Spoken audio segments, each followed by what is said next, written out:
ये क्वेश्चन खास करके पूछता है यूपी पीसीएस में यानी कि यूपीएससी बीपीएससी में खास। राजा कौन कौन से ये आप लोग याद नहीं करना है, क्योंकि जब ये राजा हम पढ़ेंगे कि इसका निर्माण।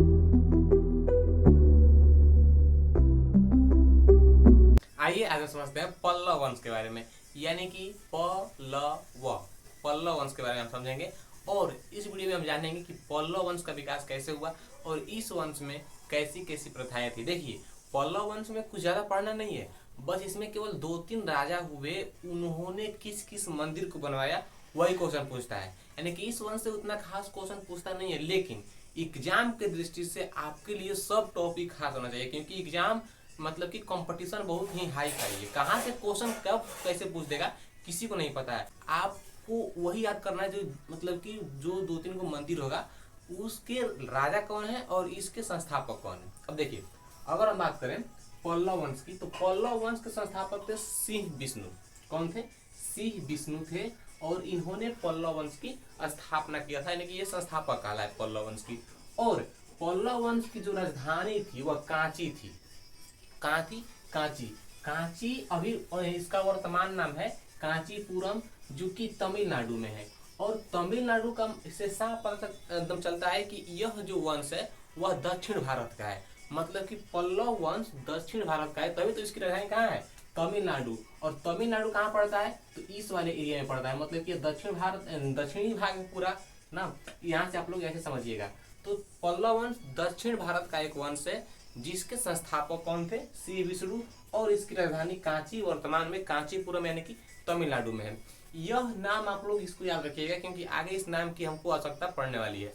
अब देखिए, सिंह विष्णु जो थे, सिंह विष्णु को ही अवनी सिंह कहा जाता है, क्योंकि सिंह विष्णु ने ही अपने आप को अवनी सिंह की उपाधि ना मतलब कि दी थी, कि मतलब हम अवनी सिंह कहलाएंगे, आप लोग हमको अवनी सिंह कहिए, मतलब जनता को बोले थे ये ऐसे।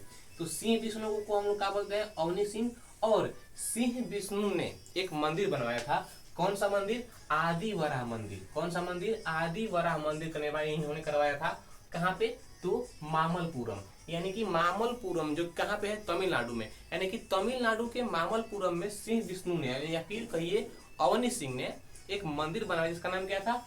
आदि वराह मंदिर। यहाँ तक आप लोग क्लियर हो गए होंगे। अब थोड़ा सा हम और आगे बढ़े तो हम जानेंगे कि किरातार्जुनीय ना, किरातार्जुनीय एक जो कि महाकाव्य है कह सकते हैं, एक ग्रंथ है जो कि जैसे है ना भगवत गीता, उस टाइप का एक किताब का नाम है ये किरातार्जुनीय। तो किरातार्जुनीय के लेखक कौन है? भारवी है। कौन है? भारवी है। भारवी। इसमें यानी कि इस वंश में आप लोगों को केवल वही पढ़ना है कि संस्थापक कौन है और उन्होंने किस किस स्थापना किया है, बस। पल्लव वंश में आप लोगों को केवल यही पढ़ना है कि किस मंदिर की स्थापना किसने किया था। इस वंश से उतना क्वेश्चन पूछना ही नहीं है ना। अब देखिए, किरातार्जुनीय के लेखक कौन है? तो भारवी। और भारवी जो थे यह सिंह विष्णु के दरबार में रहते थे। कहाँ रहते थे? सिंह विष्णु के दरबार में रहते थे। कौन? भारवी ना। और अगर हम थोड़ा सा और आगे बढ़े तो हम जानेंगे कि मत विलास की रचना, यानी कि मत विलास प्रहसन की रचना। मत विलास प्रहसन, देखिए पल्लव वंश में कुछ राजा हुए, जैसे कि नरसिंह वर्मन द्वितीय ना, महावर्धन ना, ये सब नाम आप लोगों को याद नहीं करना है। ऑटोमेटिक ये जब स्थापना है कि इस मंदिर का निर्माण किसने किया था, तो ये ऑटोमेटिक याद हो जाएगा। देखिए कैसे। अगर हम बात करें कि मत विलास प्रहसन क्या है, तो यह एक टाइप का किताब कह सकते हैं। मत विलास प्रहसन, जैसे ये वाला है ना किरातार्जुनीय, उसी प्रकार से मत विलास प्रहसन एक किताब का नाम है। और इसकी रचना किसने किया था? तो महेंद्र वर्मन ने किया था। महेंद्र वर्मन किस वंश के थे? पल्लव वंश के थे। और थोड़ा सा और आगे बढ़े तो हम जानेंगे कि एक रथ मंदिर है। कौन सा मंदिर है? रथ मंदिर है। रथ मंदिर में 7 गो रथ है। कौ रथ है? 7 गो रथ है। और रथ मंदिर को हम लोग बोलते हैं एकास्मक मंदिर। एकास्मक मंदिर कहिए या फिर रथ मंदिर कहिए, ठीक। रथ मंदिर का निर्माण करवाया था नरसिंह वर्मन प्रथम। देखिए, इसमें कुछ राजा हुए, हमने आपको पहले ही बताया है ना। और वे राजा कौन कौन से ये आप लोग याद नहीं करना है, क्योंकि जब ये राजा हम पढ़ेंगे आगे कि इसका निर्माण किसने करवाया, इस मंदिर का निर्माण किसने, किस मंदिर को किसने बनाया था ना, ये कैसे राजा थे, ये नहीं पूछता है क्वेश्चन। खाली पूछता है कि इस मंदिर का निर्माण किसने करवाया था और ये राजा किस वंश के थे। तो एक मंदिर कह सकते हैं रथ मंदिर। और रथ मंदिर साउथ इंडिया में है, दक्षिण भारत में है। और इस मंदिर को हम लोग एकात्मक मंदिर भी कहते हैं। इसका निर्माण किसने करवाया था? तो नरसिंह वर्मन प्रथम, नरसिंह वर्मन प्रथम ने इसका निर्माण करवाया था। अगर थोड़ा सा हम और आगे बढ़े तो रथ मंदिर का जो सबसे छोटा वाला रथ है, जैसे रथ मंदिर में चक्के भी पत्थर के, घोड़े भी पत्थर के, मंदिर भी पत्थर के हैं ना, तो उसमें जो छोटा सबसे जो रथ है, यानी कि जो सबसे छोटा रथ है, इस रथ को हम लोग बोलते हैं द्रौपदी, यानी कि द्रौपदी ऐसे लोग बोलते हैं, लेकिन लिखाता क्या है? द्रौपदी लिखाता है ना। तो द्रौपदी यानी कि द्रौपदी रथ मंदिर के सबसे छोटे रथ को द्रौपदी रथ के नाम से हम लोग जानते हैं, जिसका हमको कोई भी ना अलंकरण नहीं मिलता है। ठीक, थोड़ा सा हम और आगे बढ़े तो हम जानेंगे कि नरसिंह वर्मन प्रथम जो कि ये क्या किए थे? रथ मंदिर का निर्माण करवाए थे। तो नरसिंह वर्मन प्रथम को हम लोग वात पिकोंड के नाम से भी जानते हैं ना। नरसिंह वर्मन प्रथम को वात पिकोंड के नाम से जानते हैं या फिर महामल के नाम से जानते हैं। और इन्हीं के शासनकाल में, यानी कि नरसिंह वर्मन प्रथम के शासनकाल में भारत में एक चीन का व्यक्ति आया, उसका नाम था वेनसांग। आपने उसका नाम सुना होगा, कहीं किताबों में पढ़ा होगा। वेनसांग किसके शासनकाल में भारत आया था? तो नरसिंह वर्मन प्रथम के शासनकाल में भारत में आया था। और पिछले वाले वीडियो में हम लोगों ने और पढ़ा है कि एक चीन का व्यक्ति था फाहियान ना, और फाहियान जो है वह चंद्रगुप्त द्वितीय के शासनकाल में भारत में आया। पल्लव वंश में एक और राजा हुए, उस राजा का नाम है परमेश्वर वर्मन प्रथम।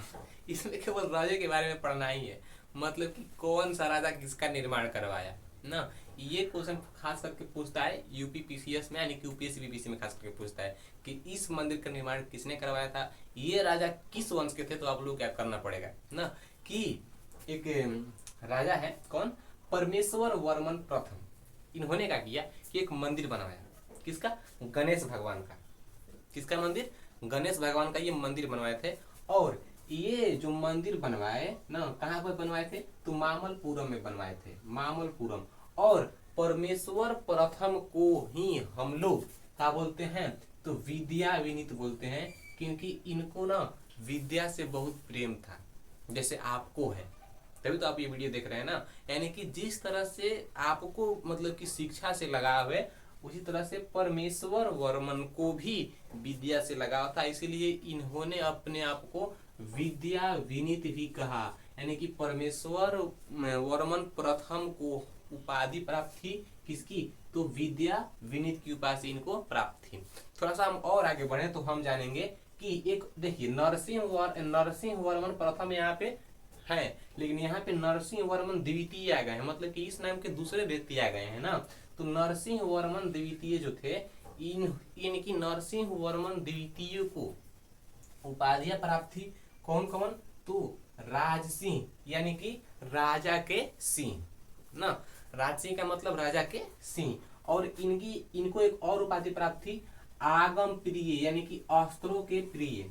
नरसिंह वर्मन द्वितीय को ना राजसिंह और आगम प्रिय की उपाधि प्राप्त थी। राजसिंह का मतलब होता है कि राजा के सिंह, आगम प्रिय का मतलब होता है अस्त्रों के प्रिय। और इनको एक और उपाधि प्राप्त थी, शंकर भक्त, जो कि ये जो नरसिंह वर्मन प्रथम जो द्वितीय जो थे, ये शंकर के बहुत, यानी कि शंकर भगवान के बहुत बड़े भक्त थे, इसलिए इनको शंकर भक्त की भी उपाधि प्राप्त थी। और शंकर भक्त होने की वजह से इन्होंने एक मंदिर बनवाया, कैलाश मंदिर। कहाँ पे? तो कैलाश मंदिर बनवाया। और ये मंदिर बना है कांची में, यानी कि तमिलनाडु में। और इस मंदिर को हम लोग राज सिद्धेश्वर मंदिर के नाम से भी जानते हैं। यानी कि कैलाश मंदिर का निर्माण किसने करवाया था? तो नरसिंह वर्मन द्वितीय। नरसिंह वर्मन द्वितीय को उपाधियां प्राप्त है, शंकर भक्त, आगम प्रिय, राजसिंह। कैलाश मंदिर का निर्माण नरसिंह वर्मन द्वितीय ने करवाया था। और कैलाश मंदिर को हम लोग किस नाम से जानते हैं? तो राज सिद्धेश्वर मंदिर के नाम से भी इसको जाना जाता है। और नरसिंह वर्मा द्वितीय के शासनकाल में ही भारत में अरबों की आक्रमण हुई। क्या हुई थी? यानी कि नरसिंह वर्मा द्वितीय के शासनकाल में ही भारत में अरबों की आक्रमण हुई थी। यानी कि अरबों का आक्रमण नरसिंह वर्मन द्वितीय के शासन समय में हुआ था। और थोड़ा सा हम और आगे बढ़े तो एक और महाकाव्य कह सकते हैं 10 कुमार चरित। 10 कुमार चरित्र के लेखक दंडी हैं। कौन है? दंडी, जो कि नरसिंह वर्मन द्वितीय के दरबार में रहते थे। यहाँ पे हम लोगों ने एक और लेखक के बारे में जाना है, भारवी के बारे में। तो भारवी किसके दरबार में रहते थे? सिंह विष्णु के दरबार में रहते थे। और ये किसके लेखक थे? तो किरातार्जुनीय के लेखक थे ये ना। लेकिन जो दंडी हैं ये ना दशक कुमार चरित के लेखक थे और नंदी वर्मन द्वितीय के दरबार में रहते थे। नंदी वर्मन द्वितीय ने कैलाश मंदिर का निर्माण करवाया था। इसी के शासनकाल में भारत में अरबों की आगमन यानी कि आक्रमण होने लगी। और रथ मंदिर का निर्माण किसने करवाया था? तो नरसिंह वर्मन प्रथम ने करवाया था। और थोड़ा सा हम और आगे बढ़े तो पल्लव वंश के हमको अंतिम शासक के बारे में देखने को मिलता है। पल्लव वंश के अंतिम जो शासक है वह कंप वर्मा है। कौन है? कंप वर्मा, यानी कि कंप वर्मा पल्लव वंश के अंतिम शासक। पल्लव वंश के संस्थापक कौन है? श्री विष्णु। पल्लव वंश की राजधानी कांची। कांची कहाँ है? अभी फिलहाल में उसका नाम है कांचीपुरम, जो कि तमिलनाडु में है। यानी कि यहाँ तक हम लोगों ने पूरी पल्लव वंश की चिट्ठा खोल दिया है और हमने पूरी पल्लव वंश पढ़ लिया है। आई होप कि आपको ये वीडियो अच्छे से समझ में आ गई होगी। और मिलते हैं एक अगली वीडियो में एक नए टॉपिक के साथ। तब तक के लिए धन्यवाद।